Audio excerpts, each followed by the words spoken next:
Olá, pessoal. Hoje nós vamos começar o título 3 da Constituição. Vamos tratar do tema Organização Federal.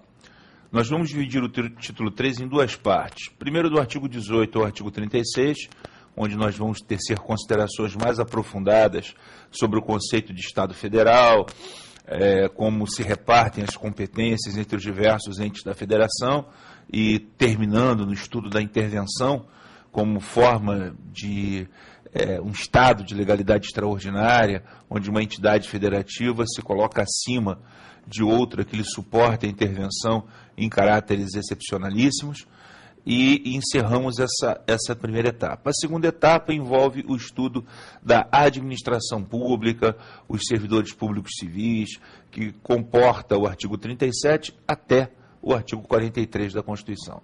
Essa segunda etapa vai ser vista, geralmente é vista com o professor de Direito Administrativo. Vocês têm aí vários professores excelentes de Direito Administrativo no site, e todos eles se preocupam em tratar desse tema. Então, para o curso de Direito Constitucional não ficar excessivamente extenso, essa segunda etapa, do artigo 37 a 43, eu vou deixar a cargo dos professores de Direito Administrativo, encerrando, portanto, esse artigo 36 da Constituição.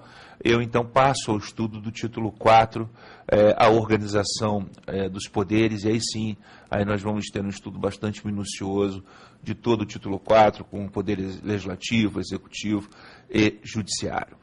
Pois bem, o que a banca examinadora vai exigir de você aqui nesse título 3, nessa primeira parte, digamos assim, do título 3?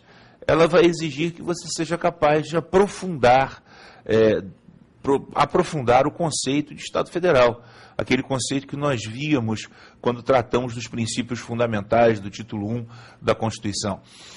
Então, a gente vai partir daquilo que você já sabe, e a partir daquilo que você já sabe, a gente vai acrescentando alguns conceitos, algumas considerações novas, com conceitos mais densos. Então, vamos lá para a lousa, né? A gente vai pela primeira vez para a lousa. Vamos lá para a lousa para entender como é que isso funciona. A gente está iniciando o estudo do título 3, Organização Federal, essa primeira etapa do artigo 18 ao 36, e aqui o examinador vai exigir de você que seja capaz de aprofundar esse conceito de Estado Federal. O que você já sabe? Você já sabe que o Estado Federal ele é composto por entidades federativas. Você já até consegue enumerar as entidades federativas que compõem o Estado Federal: União, Estados-membros, municípios e o Distrito Federal. O Estado Federal, ou seja, a República Federativa do Brasil, é o todo. E as entidades federativas que a compõem são as partes integrantes desse todo. Pode parecer, num primeiro momento, que essa é uma divisão bobinha, né? A República Federativa do Brasil é o todo, as partes são partes, né, que integram esse todo. Mas não é. Esse conceito, na verdade, é um conceito bastante complexo, né? Porque muitas vezes, numa prova, o candidato ele confunde a parte com o todo. Então acha, por exemplo, que a União, que a expressão União e a expressão República Federativa do Brasil são expressões sinônimas. Só que não são. Até porque a União, como entidade federativa, ela possui, enquanto entidade federativa, ela possui um atributo que não é o atributo que possui o Estado brasileiro como um todo. Vamos voltar lá para a gente conseguir entender isso. O Estado Federal como um todo, ele é dotado de um atributo. Esse atributo, visto desde a primeira aula de Direito Constitucional, recebe o nome de soberania. Só para recapitular, ou para quem não assistiu à primeira aula desse curso, pegou o curso já estudando por módulos, enfim. Soberania é um poder político que tem duas aplicações básicas, uma dentro do território nacional e outra fora do território do Estado. Dentro do território nacional, é um poder político superior a qualquer outro poder, é uma vontade política superior a qualquer outra vontade. e, ao mesmo tempo, fora desse território, coloca esse Estado soberano, pelo menos idealmente, em pé de igualdade com os demais Estados que compõem a comunidade internacional. Então, soberania é um conceito que se depreende por uma relação de respeitabilidade mútua e de reciprocidade. O Estado soberano é aquele que respeita a integridade do governo, do direito, da finalidade, do povo, do território, dos demais Estados que compõem a comunidade internacional, desde que, reciprocamente, os demais Estados que compõem a comunidade internacional respeitem também a integridade da sua população, do seu governo, do seu direito, do seu território. Então, essa relação de cumplicidade internacional traz à baila o conceito de soberania. Então, é um conceito extremamente dinâmico, ele está sendo sempre reformulado, à medida em que você tem uma associação de Estados soberanos em torno de um tratado internacional, forma chamada comunidade internacional, uma confederação internacional, onde cada um desses Estados abre mão de parte de sua soberania para integrar essa comunidade, você está redimensionando o conceito de soberania. Quando você, por conta disso, admite a existência de normas supraconstitucionais, ainda não é o caso do Brasil, mas mais cedo ou mais tarde isso vai acabar acontecendo por aqui também. Uma Constituição, por exemplo, imagine uma Constituição latino-americana, né? Enfim, você passa a redimensionar esse conceito. Então, longe de ser um conceito estático, o conceito de soberania é um conceito extremamente dinâmico. E esse é um atributo de Estado, ou seja, o Estado brasileiro, a República Federativa do Brasil, é dotada de soberania. A União é uma parte. A União não é soberana. Essa é uma questãozinha clássica de concurso. Muita gente acaba tomando a parte pelo todo. Aí alguém vai levantar o dedo aí que está assistindo e vai perguntar, mas professor, a União não representa a República Federativa do Brasil nas relações internacionais? Representa. Mas mesmo nessa condição de representante, ela continua sendo a União, ou seja, continua atuando dentro de um limite constitucional, dentro de uma moldura jurídica estabelecida pela Constituição, que é a sua área de competência. Então, o que é a competência? É o espaço que a Constituição dá, e dentro desse espaço a Constituição coloca temas, matérias, assuntos, sobre os quais a União pode legislar, tributar, administrar. Então, nós temos aqui uma preocupação que é essencial, que é básica, porque se eu não tiver essa preocupação, se eu não for capaz de distinguir claramente para você o que é soberania, que é atributo do todo, é atributo da República Federativa do Brasil, do que é autonomia, que é um atributo da parte, é um atributo da entidade federativa, vai ficar complicado a gente evoluir em qualquer momento, em qualquer assunto pertinente ao título 3, que é o título que nós estamos estudando, a Organização Federal. Então vamos lá, vamos voltar lá para a lousa. Enquanto o Estado Federal é soberano, as partes que o compõem são dotadas de autonomia. E da mesma forma que Estado Federal não se confunde com entidade federativa, que todo não se confunde com parte, soberania e autonomia são conceitos diferentes. Você pode perceber isso pela leitura do próprio caput do artigo 18, o primeiro artigo desse título que nós estamos estudando. As entidades federativas são todas autônomas, guardando entre si uma certa proporcionalidade. Agora, partindo dessa concepção de que existe a soberania e dentro da soberania estão contidas as autonomias compartimentadas, as molduras jurídicas de cada uma das entidades federativas que compõem o Estado Federal, a gente parte da premissa de que existem dentro do sistema jurídico sistemas, um sistema macro, existem sistemas, microsistemas, mini-sistemas de repartição dessas vontades, dessas competências, desses assuntos. Quer dizer, repartir competências é basicamente estabelecer o que cabe a cada parte fazer dentro do todo. E quem define essa repartição de competências, esse sistema de repartição de competências, é basicamente a Constituição.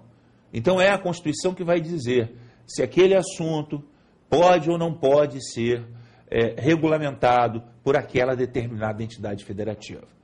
O sistema de repartição de competências, portanto, vai balizar, vai estabelecer uma sintonia fina entre as diversas áreas de competência e os seus respectivos titulares. E os titulares, quem são os titulares dessas competências? As pessoas jurídicas de direito público interno, as entidades federativas.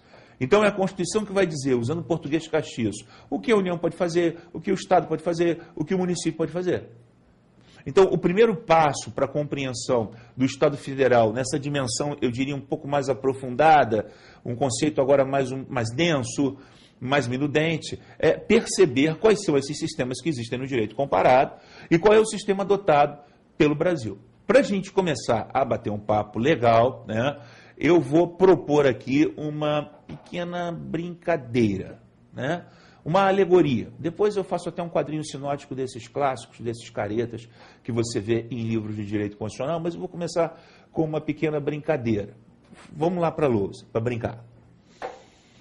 Faz de conta, é para fazer de conta, tá? Agora você vai fazer de conta, que a partir desse momento, a União vai ser representada ali por aqueles tracinhos.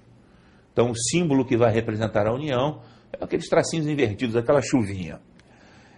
A gente vai estudar depois, o posicionamento específico da União dentro do todo, dentro da Federação Brasileira, entre os artigos 20 e 24. Os Estados-membros, para a gente, agora, eles vão ser representados com outro símbolo. Vão ser aquelas bolinhas ali, tá? O Estado-membro agora é bolinha. A gente vai ver o Estado-membro, a posição deles, especificamente dentro da Federação Brasileira, mais adiante, entre os artigos 25 a 28. Agora, os municípios. Os municípios são estrelinhas. Olha que interessante. E a gente vai estudar os municípios depois, entre os artigos 29 a 31. Continua fazendo de conta. Faz de conta de que todos os assuntos que existem para serem legislados, para serem administrados no Estado brasileiro, estão dentro desse retângulo. Então, esse retângulo, ele concentra todos os assuntos que existem para serem administrados e legislados. É uma moldurona jurídica. Agora a gente vai tentar entender qual a posição de cada uma das entidades federativas que compõem o Estado brasileiro dentro dessa moldura monstruosa. Vamos começar pela União. Como você já sabe, o nosso Estado Federal é um Estado altamente centralizado. Nós vimos isso no módulo de princípios fundamentais. É um único Estado federal de 3 níveis, não é? Tem os municípios, temos o municipalismo, e a maior parte das competências está enumerada para a União. É isso que você vai conseguir perceber no estudo que faremos dos artigos 21 e 22. Ali eu tenho competências da União enumeradas. Então, a Constituição, e são muitas, não só em quantidade, mas em qualidade também. Os assuntos mais importantes estão todos na mão da União. Cabe à União legislar sobre aquilo, cabe à União legislar sobre aquilo outro. As competências são enumeradas para a União, os assuntos que ela pode administrar e só ela, no artigo 21, os assuntos que compete ela privativamente legislar, no artigo 22, depois a gente vai ver a diferença entre competência exclusiva e privativa, daqui a pouco. Mas você vê, minha ideia agora é que você perceba que a União pode muito, ela não pode tudo. Quer dizer, o retângulo não é só chuvinha, porque eu tenho estrelinha e bolinha também para colocar ali. Se o retângulo fosse só de chuvinha, eu não teria um Estado federal, eu teria um Estado unitário. Então, eu tenho um Estado federal, então eu tenho que repartir competências. Mas o espaço maior, graças à formação histórica altamente centralizada da Federação Brasileira, o espaço maior é ocupado indubitavelmente pela União. Então a União, ela pode muito, mas não pode tudo. Portanto, numa ideia de pacto federativo, não há hierarquia entre a União e os Estados-membros, ou entre os Estados-membros e os municípios. As entidades federativas no Estado Federal, elas não estão posicionadas verticalmente, não. O Estado Federal se caracteriza pela horizontalidade. Uma entidade federativa está posicionada lateralmente à outra. Ou seja, a ideia de que a lei federal vai sempre preferir a lei estadual, ou a lei estadual, por sua vez, vai sempre revogar a lei municipal, é uma ideia falsa. É uma ideia que não pode ser admitida por você. É isso que a gente vai, entre outras coisas, a gente vai perceber com essa alegoria, essa ideia de que essa ideia é uma ideia falsa, ou seja, que dentro da concepção do sistema de repartição de competências, numa federação, o que define se aquele assunto pode ser objeto ou não de deliberação, de regulamentação por aquela determinada entidade federativa, se a União pode ou não legislar sobre aquilo, se o Estado-membro pode ou não, é o sistema de controle de constitucionalidade. Vai caber ao Supremo Tribunal Federal estabelecer se aquela lei sobre aquele assunto é de competência daquela entidade federativa ou não, se ela fere, invade a área, a moldura de outra entidade federativa e, portanto, eu estou diante de uma inconstitucionalidade. Tá certo? A gente continua na próxima.